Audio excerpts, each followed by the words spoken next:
Nandito kami ngayon sa Sitio Bagani sa mga katutubong Aita.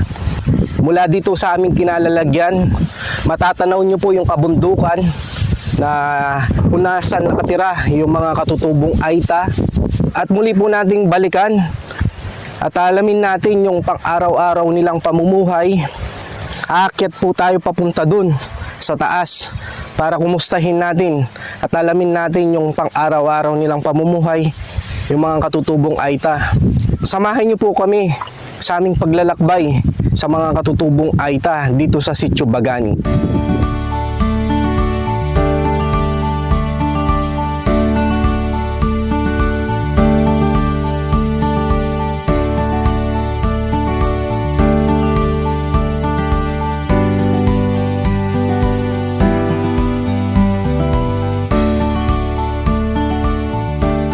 Hello po, good morning. Opo. Pasok. Magandang araw po, Kuya Ray. Magandang araw din naman. Pwede tumuloy po. Sige po. Ito pala si Kuya Ray. Kuya Ray. Ito, si ate. Ito po si Kuya Ray. Siya po yung namumuno po dito.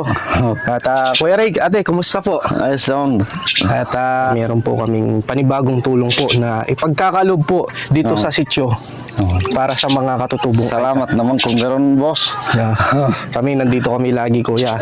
Kung may blessing, akit kami dito. Sabi ko naman po sa inyo, nandito kami lagi. Handang tumulong po sa mga kapatid po nating mga Aita. Ganito po yung buhay namin pag wala po kaming pagkain. Ito po yung niluluto namin. Ito po yung tinatanim namin, niluluto. Pag wala po kami talagang maluto. Ano yan, ate? Saging saba po? Saging saba tsaka kamuting kahoy. Yan po yung pagkain namin sa bundok. Tapos ito naman yung binhi. Tinatanim din namin ito, naggagasak kami.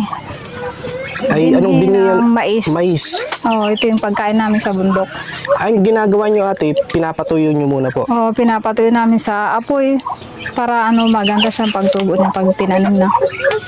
Yan po kinakain nyo din po yan? Oo, kinakain din namin yan. Binhi po yan? Bali, binhi na to, naubos na kasi yung binhi na namin, tatanim na naman uli para may pagkain na naman kami sa mais po, no? susunod. Ito pa po yung mga tanim namin, okra. Ito rin yung kinabubuhay din namin dito sa bundok.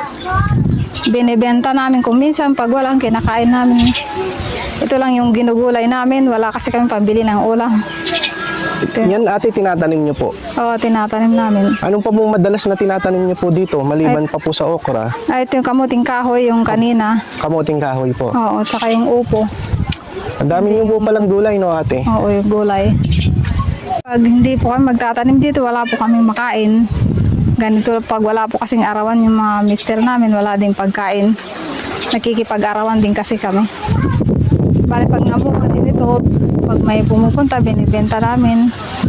Yan po yung tinatanim nyo po? Yan ito yung tinatanim. Mga gulay-gulay po, no? Gulay-gulay. Pero pag hindi pa po, wala pa pong bunga yung mga tanim nyo, ate, pumukit kayo ng kabundukan? Oo, namumuso. Yung mga puso, ganun, binibenta namin. Puso ng saging? Oo, para may pagkain. Ito po yung kinakain namin dito sa bundok pag wala. Minsan kasi walang arawan yung mga asawa namin. Ganito lang yung kinakain nila kahit yung mga nag-aaral namin. Ganito rin yung pinapabaon namin kasi walang bigas. Minsan bibihira din kami kumain kasi ng bigas pag walang magbigay ng trabaho. Ito, binabalatan ko po siya tapos lalagyan namin ng tubig, asin, bitsin lang. Yun, kakainin na namin. Pag salo-salo namin mag-anak. Kamuting kahoy, binabalatan ko. Kinakain namin dito sa bundok to pag wala din kaming makain. Walang bigas. Wala din kasing arawan minsan. Kaya walang makain. Umaasa lang kami pag may nagtatrabaho yung mga asawa namin sa arawan. Halos kulang din, mga nasa 1 kilo lang yung nabibili namin bigas sa arawan. Kaya halos ito madalas yung kinakain namin.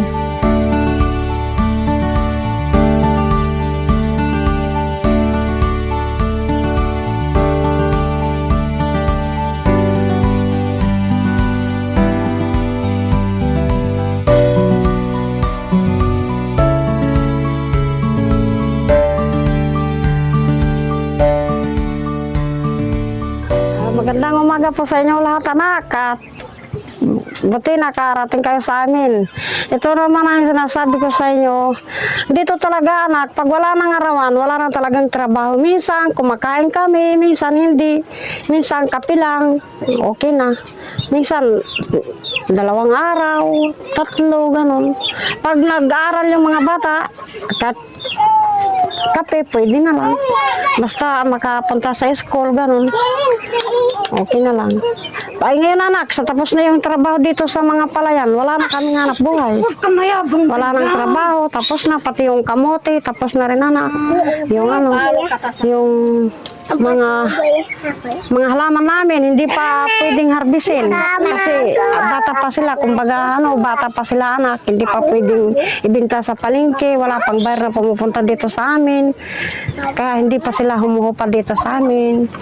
Maraming pumupunta dito anak, kaya lang wala pa. Basta mga December pa kami makakahintay ng mga bibili ng kalakal. Mga luya, saging, ganun. Kabuksi, nandito ngayon tayo sa sitio Bagani. Bangani. Dito po sa kabundukan, binisita uli natin yung mga katutubong Aita para ipagkaloob po yung bigay po ni Madam Aimee na bigas, noodles at dilata po na 50 pamilya po yung mapapaabutan po natin. At ngayon kasama na po natin sila, nakapila na po. Ito si Kuya, anong pangalan niyo po Kuya? Ako si Monching de la Cruz. Kuya Monching. Oo. Sige Kuya. Maraming salamat dito po sa binigay niyong bigas. At ikayo din ay nakapagbigay ng tulong sa amin dito sa Banganit. Maraming salamat.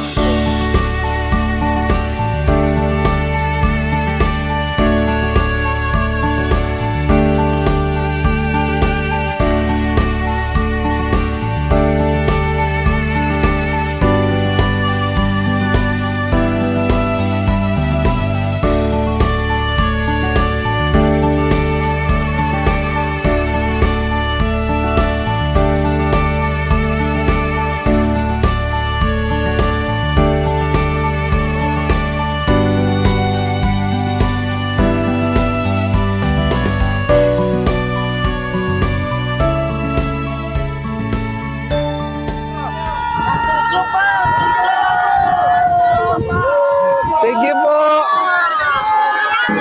Ipaglapat ang iyong kamay, itaas ating gaway, lahat ay magsabing Diyos ay buhay.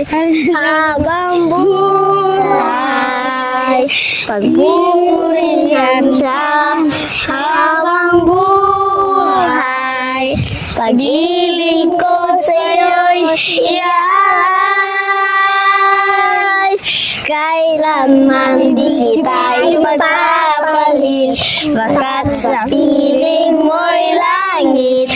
Mahal na mahal kita, Panginoon. Kailanman di kita ipagpapalit, bakat sa piling